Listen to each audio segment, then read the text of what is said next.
Yeah, I think the hardest part and the one that I struggle with the most is just I love the kids and I don't have the time to spend with them like I would want to. Yeah. I bring as many into my life as I can. I invite them into my home. I have them over for dinner. I do those things, but it's like, yeah, I'm gonna get one or two a week or one or two a month. But man, not being able to spend the time with them, to invest in them, to like really give them, not all of me because that sounds weird, but like to give them everything that I've got, is probably the hardest part. It's the hardest part emotionally for sure. Yeah, that makes Um, sense. because Uh, I love them and I care for them and I want to like give them the wisdom that God has given to me. And I feel yeah. like they've been placed under my care. Well, hey, everybody. Welcome to the show today. Thanks for jumping on and listening and making this podcast today a part of your day. Make sure you're subscribed, following the show wherever you listen to podcasts. Of course, on the mailing list over at thelongerhaul.com and in the Facebook group over on Facebook. Links for everything we talk about today. And today's episode will be at thelongerhaul.com/episode 145. That's thelongerhaul.com/episode 145. If you've been listening for a while, you'll know a little while back, we did a bit of a series of episodes on what it is and what it's like to lead a youth ministry in different contexts. So bivocational ministry, full-time ministry, large church ministry, multi-site, different contexts of that. And I got a message, or had a guy reach out, Ben Compton, who's on the show today, and said, "Hey, I know you've kind of tackled these. I'm kind of a volunteer who is the youth minister leading ministry in our context at our church. Do you have anything on that?" And so I said, we didn't do one of those, but man, I'd love to have you jump on. So why don't you come on the show? We'll talk through that. So great stuff from Ben. You'll hear his heart and passion for ministry, his clear call that he feels to not actually be a full-time vocational youth pastor, which I appreciate so much. Really practical takeaways. Again, whether you're in this context or not, it's going to be helpful for you. So he just does a lot of things really well, and there's a lot to learn for all of us in that. So if you're not necessarily a volunteer leading, that's okay. Still plenty to learn today. But if you are, tons of things I think for you to take away today. So I know you'll appreciate it. And certainly you'll hear, again, Ben's heart for student ministry and for his church and what he does. So great interview today. Excited for you to listen. And so let's jump in here with all that out of the way. Here is today's interview with Ben Compton. Welcome to the Longer Haul Youth Ministry Podcast, helping you survive and thrive in youth ministry. And now, here's your host, Jody Livingston. Well, hey, Ben, welcome to the show. Thanks for jumping on and reaching out. I'm really actually, I feel like I say it every week, I'm really excited for today's episode. I am genuinely excited because, I have no idea how this is going to go. I think it's going to be amazing, and I hope I'm helpful. But this will be a really fun conversation. Ben, for folks listening, maybe give a little bit of context to your situation, kind of what you do, and then I'll explain a little bit how we ended up here today and what we're going to hope to help. Yeah, it makes sense. So my name is Ben Compton. I'm one of the elders at a church, Aletheia, Tampa, in the Tampa Bay area.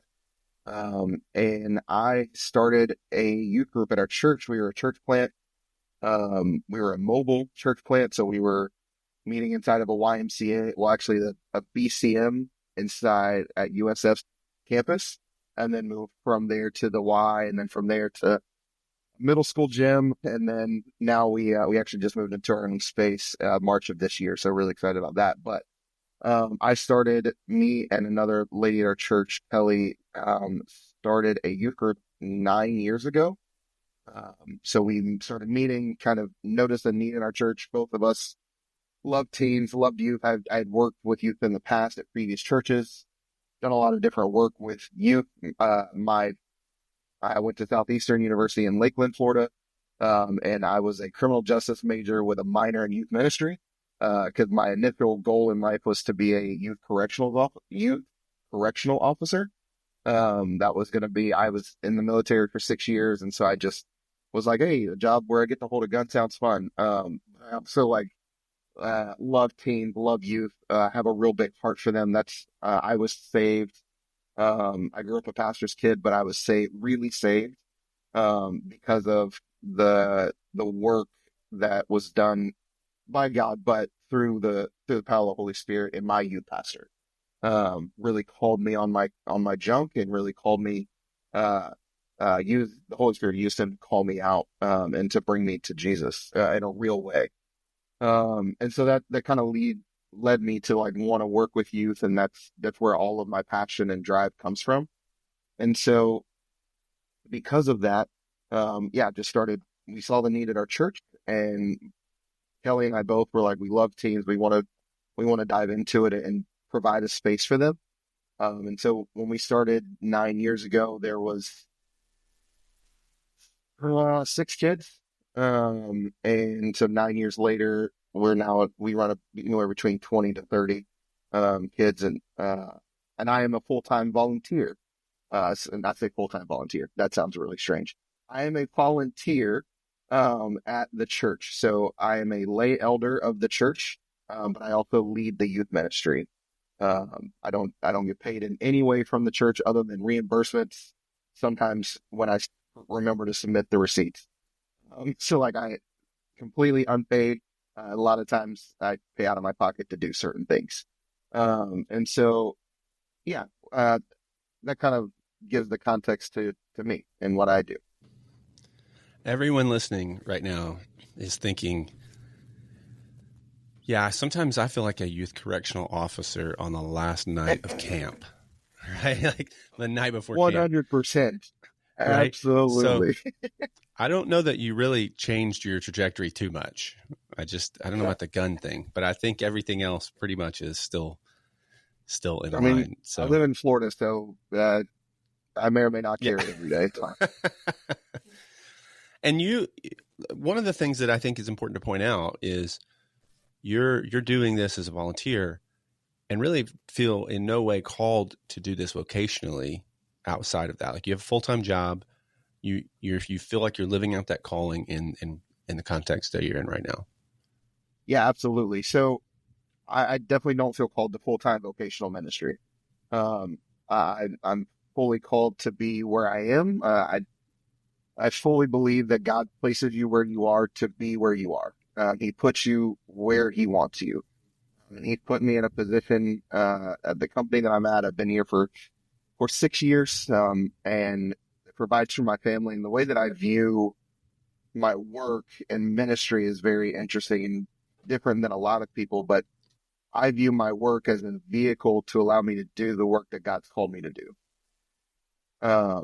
If it ever gets to the point in our church where where it really is needed, and it may be getting there as we continue to grow, but if it ever gets to the point where there's like a need for a full-time vocational or even a part-time vocational pastor to lead the youth, that will not be. Yeah. Yeah, I think that's important for folks to recognize. And honestly, your situation is not unusual at all. And so here's how we ended up here today for those listening. Ben reached out and said, hey, I've been listening to the podcast. You did an episode on part-time folks, bivocational, and I know you've done one on, kind of different sizes of context of ministry. Have you done any for guys like me who are just volunteering, and we are the youth minister at our church? And I had not. And then he said, well, do you know of any? And I did not. And I'm sure there are some, to be fair. Like, I'm not saying there's not any. I just don't know of them. And so I don't know what you felt about that, but I said, well, why don't you come on and we'll talk about it? I don't know if that's what you were expecting, but you graciously said yes. I wasn't expecting it, but it definitely, I love talking about it. And it's one, and I agree, I don't think it's that abnormal, but I don't think it gets talked about because, as we kind of joked about earlier, we probably have a lot of work to do. Yeah. Yeah. I joked before we started recording and said, Ben, I think the reason there's no one that does podcasts on this is because everyone who is doing this is working a full-time job, coming home to 75 emails like he had said he had after a day off. They don't have time to podcast. They're just trying to, do their job and take care of their family and be faithful in their ministry. So that's good. Well, I'm excited to jump in. I really am, because I I think it will be helpful. And I do think, to your point and to what I said earlier, I think there are a lot of folks in this context who, who are faithfully plugging away, kind of a tent maker, if you want to be, more spiritual about that kind of role. Right. Yeah. And it's very common in church planting, right? It's very common in church planting, but it's not exclusive to church planting. So I think if you are in a church planting context, you're most likely doing exactly what Ben's talking about, but you could very well find yourself in that situation differently. So here's what I hope for us to talk about today. I'd like to, for us, and I want you really to share, because you're the expert here on this front. I'd love for you to share on kind of what you see maybe as some of the benefits of it. What are some of the challenges that you face in that? And then what are some of the things you're just trying to figure out? And we'll kind of roll through those. I'll give a little bit of background if you've not listened to the podcast long, or if you've not heard me talk about it. I didn't want to be a youth pastor at all. Or a youth correctionals officer. That wasn't my thing. I really had planned on doing architecture up until really feeling God called me towards ministry, and then thought I would do full-time evangelism. I kind of got duped into being a youth pastor. I got to the end of my freshman year of college and didn't really want to go home. And I had a friend who knew of a smaller church that needed somebody to come volunteer with their kids, be their youth pastor. So I said yes. And I did that for about 2.5 years, just as kind of the volunteer. I was working at the YMCA and, got married kind of in that time frame, and I honestly probably would have kept doing it, but the church merged with another smaller church. And then my pastor ended up going overseas on the mission field. And so they didn't need 2 youth pastors and no pastor. So it was easier at that point for me to kind of transition out of that and then to move forward. But so I've been in those shoes. It's just been a while. So I'm excited to see and hear from you. So when you think about advantages, let's start there. What do you feel like in your context are advantages to being kind of that volunteer? Yeah, I think it's really interesting when I go to camp and different things, and I interact with other youth pastors who are full time, and they're like, "Yeah, I'm really probably gonna have to pick up a second job to make ends meet, and I'm gonna have to do some of this to like try to put some things together." Just because typically a youth pastor isn't like they're not usually the highest paid person at the church. And so No, I know, right? And I don't necessarily run into those same issues. I mean, sure, we all struggle and we all, they're trying to make ends meet in different ways, but not in the same context. I work for a really large company and project manager, again, been there for 6 years. I have retirement set up. Like I have things in place that like a lot of you pastors just don't, from like a financial perspective. I also, and again, sometimes the job, it will change depending on who you are, but I work from home. I'm a remote worker 3 days a week. I go into the office 1 or 2 days a week. And so I have a lot of flexibility in where and when I can work. I'm not tied to the desk necessarily in a lot of ways. So yeah, there's some advantages there. I also think that the time spent with unsaved people, on a day in and day out basis, is a huge advantage, because when I'm giving illustrations, or if I'm giving a real life scenario to what's happening, it connects so much faster and so much easier when it's not an old reference, or if it's not completely made up. If it's like, hey, my coworker is C, and so him and I have conversations about I just asked him about his turban and started asking questions like about his religion and started opening up those cans of worms. And then now him and I like have some kind of theological debate almost every time we see each other when we're in the office. So it's like those types of conversations just don't happen as naturally when you're around, I like to call them professional Christians, the ones that get paid to be it. And so it's just a different conversation. So I think that lends a lot to some experience on the day-to-day basis, but it also like helped me work that muscle on a very regular basis. So then when I have a kid that comes in who probably should be in the correctional facility, or at least some kind of nut house, right? It's all jacked up on Mountain Dew. I'm able to like, That's just a seventh grader. That's not yeah, a, I yeah. 100%. But I feel like I'm able to, because of my day-to-day work, I'm able to connect with them in a little bit different way. Yeah. Now, everybody's I a little think bit that's different. huge, right? I mean, we talked about that a little bit in kind of the bivocational episode as well. Uh, um, and you're kind of, you're in and among folks. It is I know we're going to get to kind of the opposite side for you, but I will say it's one of the things that I miss about my time in ministry before I went full-time vocational. I really enjoyed, I've worked a million jobs on the side. I was that guy you're talking about, but I wasn't full-time necessarily. I was a part-time guy, but I was working like 3 and 4 jobs, whatever I could find. It was harder at that time to get the flexibility. There wasn't like remote work really as an option. Thanks, COVID. Yeah, thanks COVID. But I do miss being around people and having those opportunities to really learn. It grew me in my faith pretty consistently.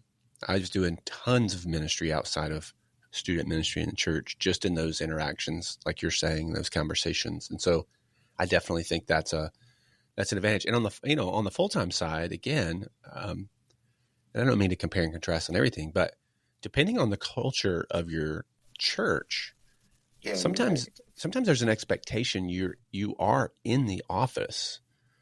And I understand, like, there's trade-offs, right? Like, if you're in a church staff and you're never in the office, it's hard to build trust. It's hard to build camaraderie. I get that.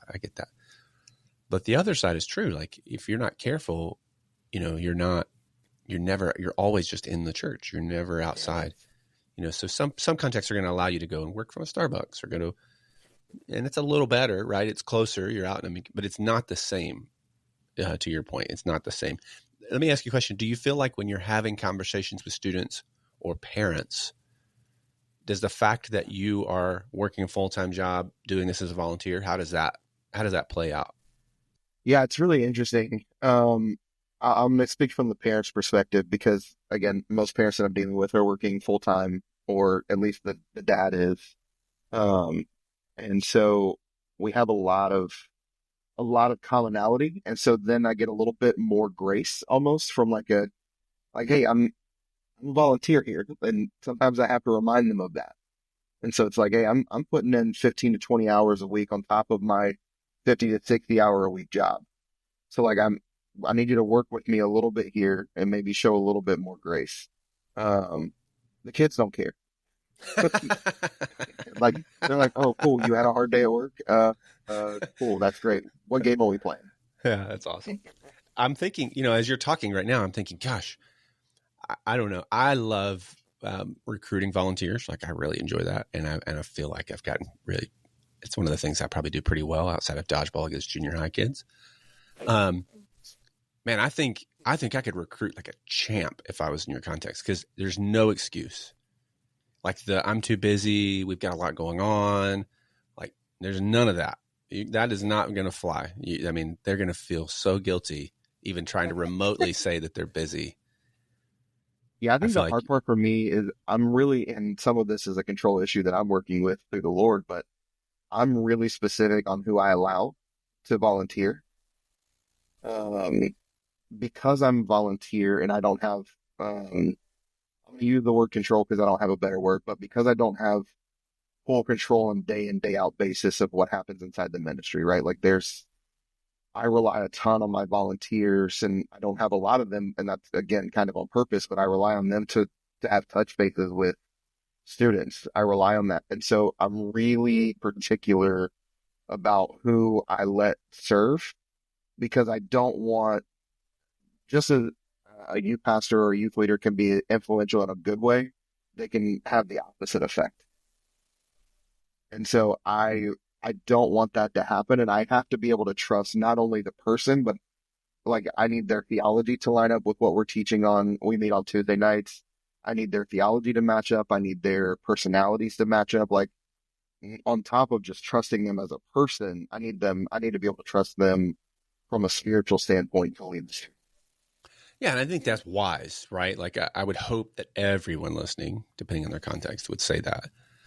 We don't just want warm bodies in that. Man, it's just interesting. That's just I think because even more so because you're volunteering, you really do need and lean on them.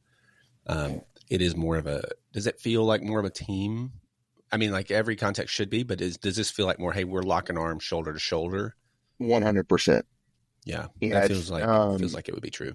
yeah, it would have to be. For so long it was just myself and Kelly, and so it was just the two of us. And then as we started to grow, we started needing more volunteers, and then we had a few parents jump in, and actually have one of our other elders who had daughters kind of come into grow into that sixth, seventh, eighth grade. And so he was like, "Hey, I was thinking about helping out." And I was like, "Yeah, sold." Yeah, you were. Like, Yeah, you were. like I already trust you Right. you're already you're one of the elders that I'm already serving with and leading the church with. So then to like have you serve with me like this, that's a no brainer. In fact, you're gonna really help me lead more than you really signed up for. You're like, yeah, it's a good thing you're volunteering because I was about to told you, so You were coming. yeah, You you just were may coming. not. You just didn't know it. Yeah. So that's any other that come to mind that you feel like are advantages? Yeah, I think so. On top of like flexing the evangelism muscle, the other thing that it's forced me to do is to be very efficient with my time. Mm. Um, and so not just with my time, but with curriculum, with planning, with again volunteers. Like I've had to become very efficient and very strategic. Now, some of that also means I've also gotten really good at saying no to doing things. Yes. Because you just can't. You want to do all of the things. You want to do all the fall retreats. You want to do the summer camps. You want to do all of these things, but it's just not an option. And so when you become efficient and strategic, I think it's allowed me to move the ministry forward. So I think that's the big advantage of being a volunteer. Like so often the conversations that I've seen on like the youth pastor only groups and different forums of just like, I just don't know how to manage my time well. I'm like, let me show you. Yeah. Well, talk through that a little bit. What does that look like for you? Yeah. So, because we meet on Tuesdays, and we don't meet during like church times. So we have a very high view of the local church. And so our kids are not required, but highly encouraged to not only attend, but serve, in some capacity. Again, we're a church plant. I mean, we're 15 years old, but still Yeah. a church plant in so Yeah. many ways. And so if you're going to be here, if you're a member of this church, you should serve. And so I think we have about 30 kids, 25 of them are like members kids. And I think of those 25, 23 or 24 of them are serving in some That's awesome. capacity. That's awesome. And so I can't remember where I was going with this. So the affinities. So, because of that, we also use our curriculum, like we handpick curriculum, and I have to pull it up to know the name of it right off the top of my head, but we set it to be different than our small groups. We set it to be different than the Sunday morning experience. Like our Tuesday nights are if you were to come in, you'd be like, this is a youth group, but it's not like church. I had a very strong passion of like, I don't want to do a Lathia, but youth version. Like we don't do worship. Like we don't sing. We're in a room that holds 250 people and there's 30 of us. If there's somebody up there with a microphone and a guitar, it's just going to be him singing and it's going to be weird. Like it just wouldn't flow right. And I just didn't, I felt very strongly that it had to be different.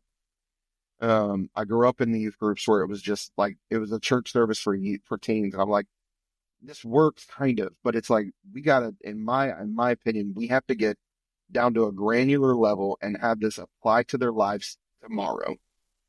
And so the curriculum that we use, we're going through Paul's epistles right now. and have been since last year. So we started um, in Ephesians, and we're in Philippians now, and it took us a year to get through Ephesians. And so now we just started Philippians. And so we use a model of like the curriculum that we chose on purpose was for them to be able to study the Bible on their own. Again, if our goal is to make disciples who make disciples. And part of that is knowing how to read and study your Bible and then how to apply it to your life. And so the curriculum that we use goes through like whatever this passage of scripture is, and it asks three questions. It's the what, the so what, and the now what. So it's asking basic questions. What does the scripture actually say? Then the so what is it trying to apply? And then the now what is, how do you go and live this out tomorrow? When you have to go deal with your friends and go deal with the things, how do you do that tomorrow? And so we picked the curriculum because it allowed me to not have to spend hours and time and a whole lot of energy into putting into like sermon prep. I don't preach a sermon. I give a 10 to 15 minute overview, and then we spend 30 to 45 minutes in small groups. We split high school and middle school. And we talk about these questions. We go through the curriculum, we go through the questions. And sometimes we deviate from them. Sometimes if like there's clearly an issue, we'll deal with the issue. Sometimes if there's like a one question that sparks a lot of conversation, I'm going to ride that wave. Because anytime I can get teenagers to talk about something other than Fortnite or Skibbity, whatever, like I'm going to do it. I'm going to ride that wave. And so, but being flexible in like inside the moment only happens when you're in the week in and week out, you're dedicated to like, all right, I know what this scripture is trying to say. And that the efficiency comes with picking the right curriculum. Yeah, which makes total sense in your context for sure. Do you find yourself like, do you block your time? Like, oh, I'm going to work on this now and I'm going to like every whatever, or do you just kind of, oh, I've got a few minutes here and I've got a few minutes there. What does that look like for your rhythm? Yeah. So it depends on the week at work. Last week I had an average of 4 to 6 meetings a day. And so there was no time during the day. And so it was spent after my wife and kids went to bed. Yeah. Yeah. I mean, when I was finishing up school, it was the same. Like, I mean, I was on staff full time, but 4 kids and full time, pastoring, and I was taking just a massive load trying to knock it out. And so that meant my kids were smaller than they are now, but that meant, getting everybody to bed, dinner, bed, study till midnight, up at 4, wake them up at 6:30, off to work. Some of those things you're doing because you have to. So I totally get that. When you think about challenges, right? We talked a little bit about benefits. When you think through some of the challenges of your context in terms of, being that volunteer youth minister, what are some things that come to mind off the top of your head? Yeah, I think the hardest part and the one that I struggle with the most is just, I love the kids and I don't have the time to spend with them like I would want to. Yeah. I bring as many into my life as I can. I invite them into my home. I have them over for dinner. I do those things, but it's like, yeah, I'm going to get 1 or 2 a week or 1 or 2 a month. But man, not being able to spend the time with them, to invest in them, to like really give them, not all of me, because that sounds weird, but like to give them everything that I've got, is probably the hardest part. It's the hardest part emotionally for sure. Yeah, that makes sense. Because I love them and I care for them and I want to like give them the wisdom that God has given to me. And I feel like they've been placed under my care. I have to give an account for them according to Hebrews. And so like, there's so much of me that like, I just want to give them. Yeah. I think every youth pastor feels that, right? I mean, you could be full-time, part-time, bivocational, volunteer. Like you always feel like you need more time. I understand for sure how that would be magnified in your context. One of the things that I always encourage folks to do is like, don't add to the calendar when you don't need to add to into your calendar, right? So early on, volunteer or part-time bivocational, whatever, quad vocational, whatever that looked like, how many jobs I was working, but it was, I don't have time, right? I'm going from work to work to work to work to home, but it was, hey, I've got to fix my fence, and so I'm running to Home Depot. You want to come with me and then help me fix my fence? I'm fixing the fence. It's got to happen. Doesn't matter, right? But man, I can have some great conversations. Now, I'm probably not going to be as efficient in fixing the fence because they don't know how to nail anything, right? Or, lift anything. But those were some of I look back now, even though over 25 years of ministry, those moments are some of the most effective moments of ministry I have, especially with guys, right? Yeah. Especially with guys, because guys will talk, they will pour out their soul if their hands are doing something tactile, right? Girls will talk and talk and talk, which is great. And it's different, right? Like I always tell people, guys typically talk side to side. Girls talk face to face. And so if I'm, and my wife is great at this too, of like inviting, some of the ladies along in our ministry, but those were huge. And sometimes it was like, I don't want to rake leaves. Now I live in the desert now, there's no leaves. But when we were in Georgia, man, we had this massive tree in our front yard, massive tree. That thing would drop leaves. I'd spend hours cleaning it up. I come out the next morning and it looks like I did nothing. Like it was all a dream. And it's done. Yeah. I grew up in South Georgia, so I understand. So you know what's real cheap? Pizza. And so I would have a few guys say, hey, I need some help cleaning up leaves. I'll buy you pizza if you come help me. They're over at the house. I'm holding a rake, watching them rake, talking to them about life, and I'm going to feed them pizza. And I get a couple hours with some students that I again, it was them or me. Right. Yeah. First of all, I'd rather it be them. And then I'm able to leverage that. And so I think those are the things, like what you're saying, inviting them over to your house, inviting them to come along. You're not adding to your calendar. You talk about being efficient in ministry. You're just doing life with them. And I think sometimes we drift into this mentality that all of ministry has to be programmed. And I'm not saying there's not a space and a time and a place for that. There is. But why do we love camp so much? Because within this highly programmed week, there are these amazing moments to just be, right? Just relationships, just talking, hanging out. And so when you can leverage moments throughout, and depending on your job, sometimes that's even easier. So I think you just have to look for those opportunities. So I think that's super wise. I also think it's interesting. Like, I think the best form of discipleship is letting a kid see how you live.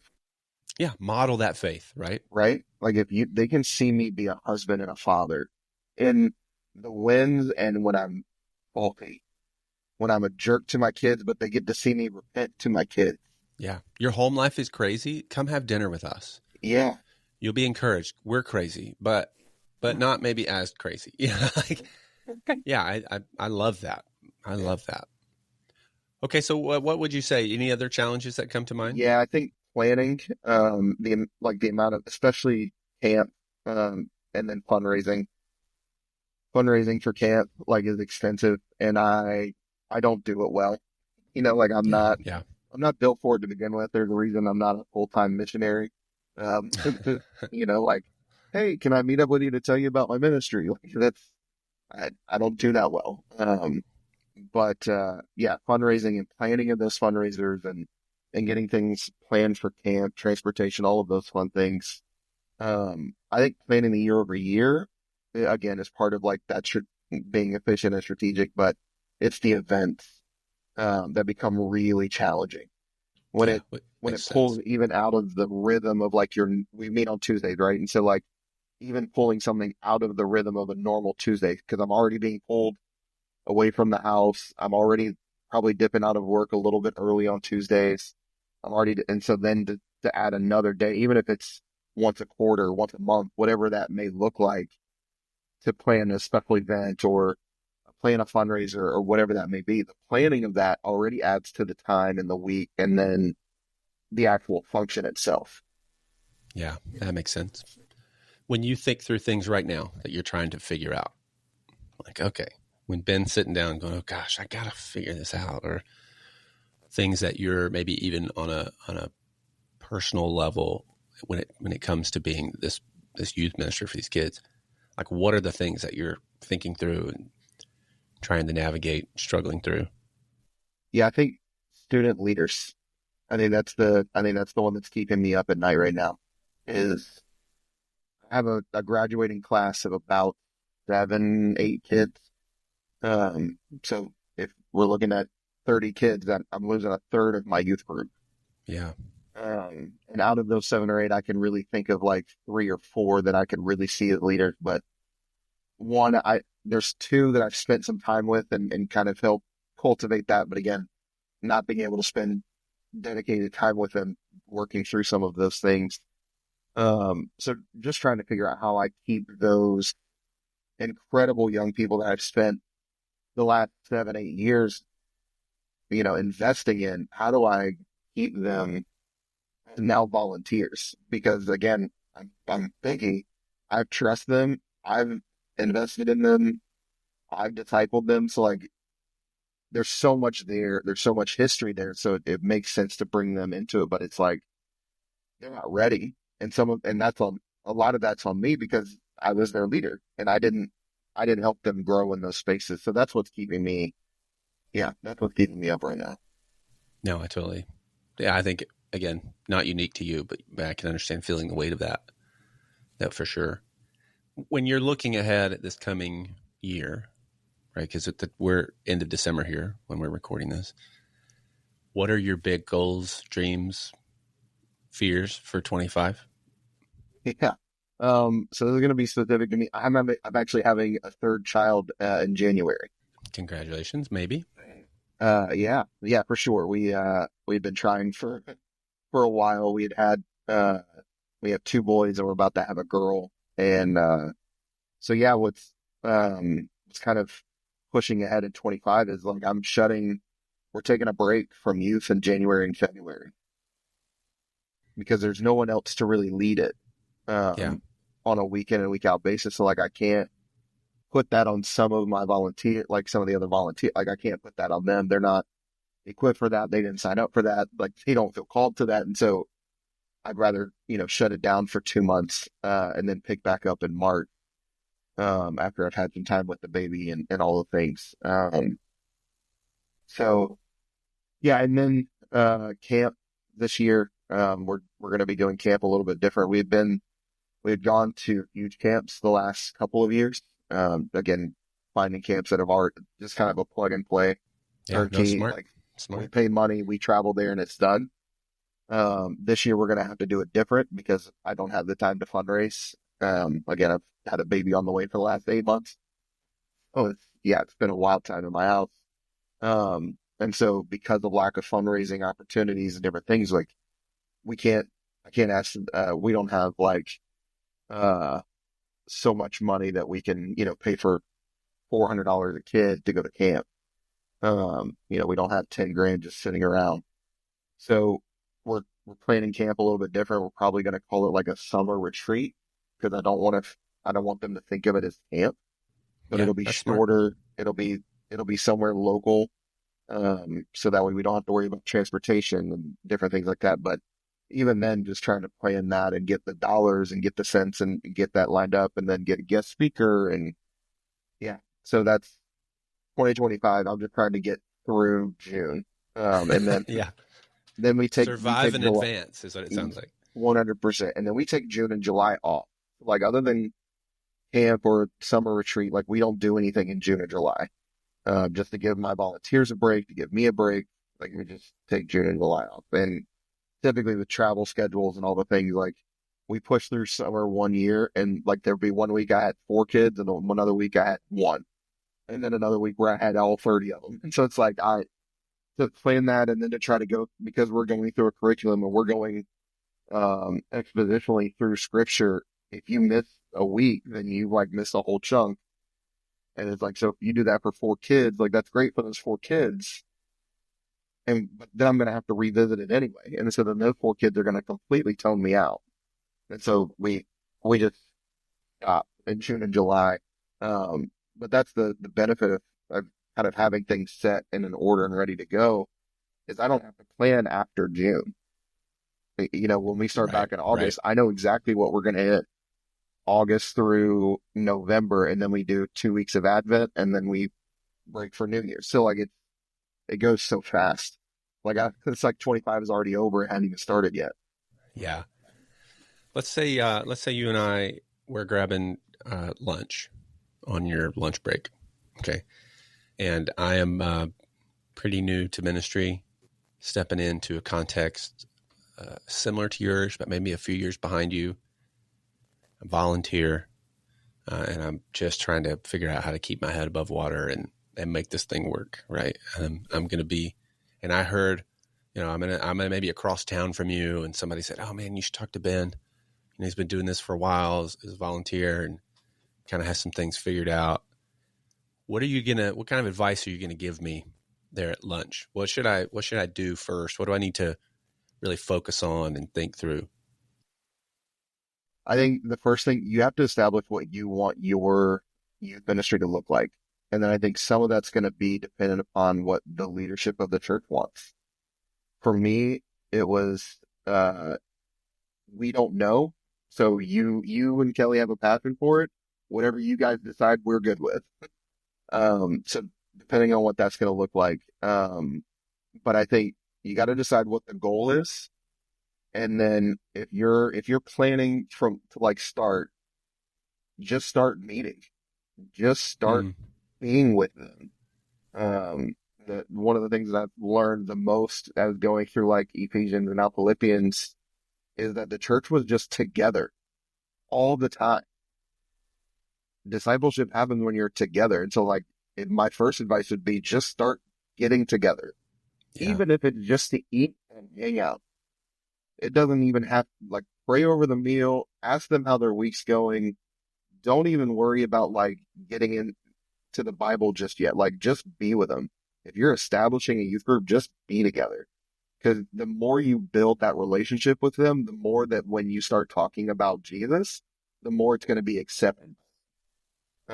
Because you can preach the truth at them and to them and all of that, and they're going to hear it. And again, it's not up to us to save them, but if they've built a relationship with you, it's going to be it's a buttered roll rather than eating it dry. You know what I mean? It goes down much smoother. And it's just a different conversation if you have a relationship with them. So that would be number one. Number two would be decide what you want them to look like when they graduate. What do you, if your whole goal is to build disciples, which should be all of our goals, but in the context of the youth, you have them for 7 years, 6th grade to 12th grade. You have them for a good 7 years. So decide what you want. If they come in 6th grade, what do you want them to look like when they leave at 12th grade? Yeah. And then I'm going to play advocate here. Okay. We're having lunch. This is still our fake lunch that I'm going to let you pay for. And I said, okay, man, I hear that, but I just don't think I don't know if I have time. I don't know if I can do it. It feels like it's just too big for me. I feel like the Lord might be calling me to it. I'm scared. I'm just nervous. And you're going to say, think you should. Yeah, that's good. That's a great answer. You should be. Youth ministry is not a stepping stone to full-time pastoral church planning or pastoral minute. These youth matter. And so you should be nervous. You should feel the weight of what your influence will be in these kids' lives. And so if you're feeling like you don't have the time, if you've got 2 hours, you've got time. If you've got 2 hours in a week in the evenings, you've got time, regardless of what day it is. If they can't make it, then for the ones that can. That's good. For the ones that can. Yeah, that's good. When you look back at your time doing this, how remind me how long? 9 years. Okay, so when you look back over the last 9 years, what are like the top 2 or 3 things you'd say, man, here's what I've learned, what I know now that I wish I knew 9 years ago? Oh, quality of volunteer matters. Um, who you serve with you matters. Um, and then small wins are still wins. That's good. That's good. That's really good. Small win can be as simple as like, I got a 6th grader to self-evaluate their own part for a moment. Dang. Small wins are still wins. That is worth listening to. That's worth listening to the whole episode for. Small wins are still wins. That's real good. That's real good. Yeah. Hey, if folks wanted to kind of connect with you, somebody's listening and they're like, they are the fake me at lunch. Man, I just need somebody who I can connect with and talk to. What's the easiest way for them to get a hold of you? Yeah, Facebook, Instagram, not really on Twitter or X or whatever they call it now. I don't think no one can decide. Yeah, no. It's funny, I mess with the kids. I call it the Facegram or the Instabook. Or the Oh, you're so old.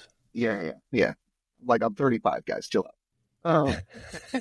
But yeah, just Ben Compton on Facebook, and then I think Ben Compton 89 on Instagram. Okay. I don't know. I don't look at the Instagram handle a lot to know. You won't see a lot of new things posted, but I'm on there. He's too busy doing ministry and work.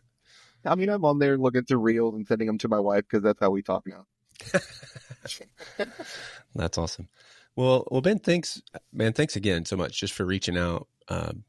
And thanks for taking some time out of your super busy life with baby on the way and emails to return to jump on. I really do feel like it'll be helpful for a ton of folks. And man, thanks for what you're doing. Thanks for giving and sacrificing so much for the teens there and running at them so well. Your heart for them is clear. It's not there's no obligation there for you to do that. So it's evident that you're doing it because you feel the Lord's calling on your life and you have a deep love for them and to see God do something in their lives. So thanks for that. And yeah, thanks for coming on today. Yeah. Thanks for having me on. Thanks for giving a voice to, again, the volunteers who can't get off work to do a podcast. Well, maybe they're listening. Maybe they'll listen. So hopefully they'll reach out to you. Again, man, I would highly, reach out to Ben. Obviously, we're here. I'm here to help however I can as well. But Ben's like in the trenches there in that context. So either way, whatever we can do to help, to encourage, be good. Thanks again, man. Thanks for today. Yeah. Thanks, Jody. Appreciate you. Well, there you have it again, man. I appreciate Ben so much. Love his heart for his church. Love his heart for student ministry. I know that you appreciate that as well. So again, show notes for today at thelongerhaul.com/episode 145. So make sure you head over there and grab all of those things. Great episodes coming still down the pipe. So make sure you are subscribed so you get those as they come. That'll do it for today. We will catch you in the next episode. Thanks for listening to the Longer Haul Youth Ministry Podcast. Before you go, hit that subscribe button to keep these conversations coming. For notes, resources, and to join our community, swing by thelongerhaul.com. Stay encouraged, keep making a difference, and remember, we're in this for the longer haul. Catch you on the next episode.